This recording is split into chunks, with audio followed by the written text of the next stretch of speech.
उत्तर प्रदेश में बीजेपी के नेतृत्व वाले एनडीए की चुनौती अब बढ़ने लगी है। सहयोगी दल अब बीजेपी पर सीटों के बंटवारे को लेकर दबाव बनाने लगे हैं।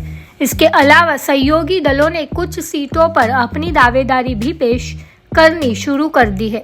बीजेपी के सहयोगी दल सुभा सपा, अपना दल और निषाद पार्टी ने मिलकर एक साथ अपनी सीटों की डिमांड रख दी है। आगामी लोकसभा चुनाव को लेकर बीजेपी पर सहयोगी दल सीटों के बंटवारे और अपनी मांग का दबाव बना रहे हैं। सूत्रों का दावा है कि बीजेपी के साथ बीते दिनों गठबंधन करने वाली सुभा सपा ने 3 सीटों की डिमांड आगामी चुनाव के लिए की है। सुभा सपा की ओर से चंदौल, गाजीपुर और घोसी सीट पर दावेदारी की गई है। इतना ही नहीं, अपना दल एस ने भी 5 सीटों की डिमांड बीजेपी नेतृत्व के सामने रखी। अपना दल एस ने मिर्जापुर, प्रतापगढ़, अंबेडकर नगर, फतेहपुर और जालौन सीट पर दावेदारी की है।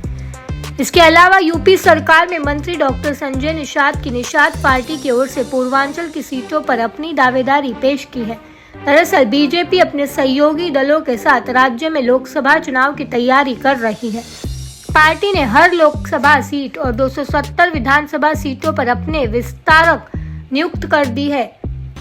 इसके पार्टी ने हरी हुई सीटों पर अलग से केंद्रीय मंत्रियों को जिम्मेदारी दी, जिन्होंने उन सीटों की समीक्षा कर तैयारी शुरू कर दी है। गौरतलब है कि यूपी में बीजेपी ने आगामी चुनाव के लिए मिशन 80 यानी 80 में 80 सीटें जीतने का लक्ष्य रखा है। इसके लिए पार्टी ने अपनी रणनीति के अनुसार काम भी तेज कर दिया है। बीते दिनों में CM Yogi Adityanath, UP BJP के अध्यक्ष भूपेंद्र चौधरी और डिप्टी सीएम केशव प्रसाद मौर्य दिल्ली दौरे पर रहे हैं। इस दौरान उन्होंने पीएम नरेंद्र मोदी, केंद्रीय मंत्री अमित शाह और बीजेपी अध्यक्ष जेपी नड्डा से मुलाकात की। इस वजह से यूपी में हलचल बढ़ी हुई है।